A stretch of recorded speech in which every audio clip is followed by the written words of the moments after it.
for so damn long. But no, I am really glad you picked me. I'm glad you're here. Thank you. I'm glad you've come to save. I'm glad you agreed to the day. I'm glad you've come to save the day. You know what I mean? Hey guys, and welcome to Little Black Book. You already know what time it is. We're giving you a review on Love Island. Boom. Listen, if you're new to the channel, make sure you like, share, subscribe. For those of you returnees, you ain't got the minerals, baby.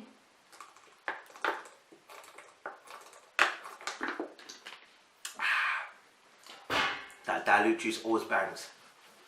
Let's get into the video. So, we're going to talk to you about the Ovie factor. We'll keep it nice and short. I wanted to point out something that Ovie has really brought to the island is a calmness and chillness, a sexiness, a funniness, a humorousness, a height, a darkness, a chocolateness, a protectiveness, and all the words I can add in there. But one thing I want to say is obviously, someone put a comment, I think in the comment section, saying about how women don't need men to be protectors in order to reiterate a point that a woman's made. And I want to just put this out. In order to see effective change, oftentimes in men, and the community of men, you need a man to say it. It's unfortunate, but it's the absolute truth. And I've said it's just like when black people go to white people and we're expecting white people to change and to see that they are privileged, we need another white person to be able to explain it in their language. Yeah? And it's the same with women and men. You know, you need a man who explains certain things to another man to make him understand. Why do I say that? Because kings listen to kings. Kings often say, yes, queen, I hear you, but I'm doing whatever I'm supposed to do because I'm a king and I'll do whatever I want to do because this is my kingdom. And so often what happens is they quieten the voice of the woman. Now, I'm not saying that is correct. I'm saying that obviously the value of women in comparison to men is unequal. And we see that right from the jump of the Bible, because what we see with Adam and Eve is that Adam was meant to protect Eve, didn't protect Eve. Eve then spoke to the snake, and then actually men or mankind fell from the grace of the Lord, or fell from a relationship with God. Why am I mentioning that? Because that's the beginning of all the madness. Because then from then onwards, God said, listen, the woman will pine after her husband, and the man will work hard to toil after the ground. And you know what? And in the Bible says obviously then she'll seek to pine after her husband, and the man will rule over thee. So I want you to understand that there's going to be this imbalance that men will seemingly have a foothold or some type of advantage over a woman in terms of a relationship manner. And so what I see with this is I started to understand that when it comes to men and women, you know, certain men, because of pride, because of ego, because of prejudice, because of chauvinisticness, chauvinisticness, we want to call it that, will not allow certain women, not all, certain women, to address them and check them. And it's all about that analogy I keep saying about the older brother and the younger brother siblings. When your parents put you in charge, when the younger brother tries to check you or tries to, seemingly debase your power from the position you've been given, you automatically respond with ammunition.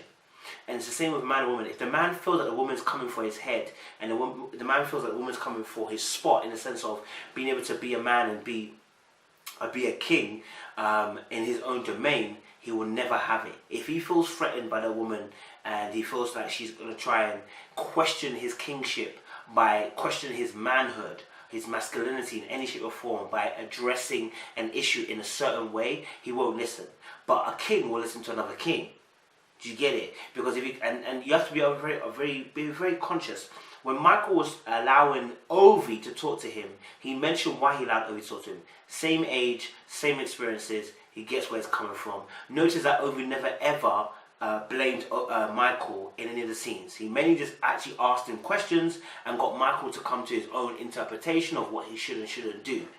That's what we call, allowing a person to hang themselves by their own rope in a nasty way. But I mean, that's a way to get somebody to understand what you're trying to say.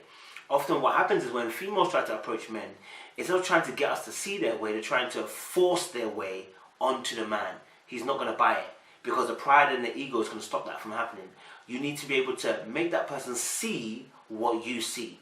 Do you understand? And that's what Ovie does. And so when I say Ovie factor, I'm talking about not even the relationship aspect, I'm talking about the way that he deals with people. It's Ovie factor, it's a calmness, there's a chillness. But what I would say is that he never agreed with Michael going back with Amber. And I'll tell you why I say that. Although he said, obviously, you know, don't let pride get you, when they were sitting by the fireplace, if you look at Ovie's face, he's disengaged. Whereas Jordan and Curtis are looking at Michael, getting excited the fact that Michael's saying he's going to go back after Amber. But, you know, fam, Ovie's disengaged.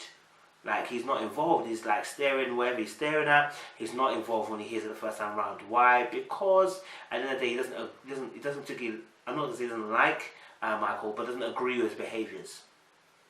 You know what I mean? Doesn't agree with his behaviours. And it's not the first time they've almost had a run-in. Because so when he was with Anna, he had a shout out Anna. You know, he was around then.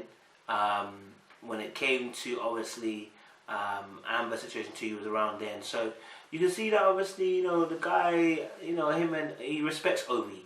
That also too, coupled as well, Ovie is an alpha male in the sense of not just his height, but the way that he conducts himself. Again, like I said, I conclude, Ovie didn't blame Michael. He just got Michael to see some part of error in his ways. So guys, yeah, that's my little video. I wanted to do a little quick short one about the Ovie factor. And you know he sees right through Harley as well. He's not even interested in Harley, to be honest. But yeah, guys, that's my little something done. Really appreciate you. Make sure you like, share, subscribe, and make sure you know that, listen, you ain't got the minerals, baby. Yeah. Are you mad at me, Lean?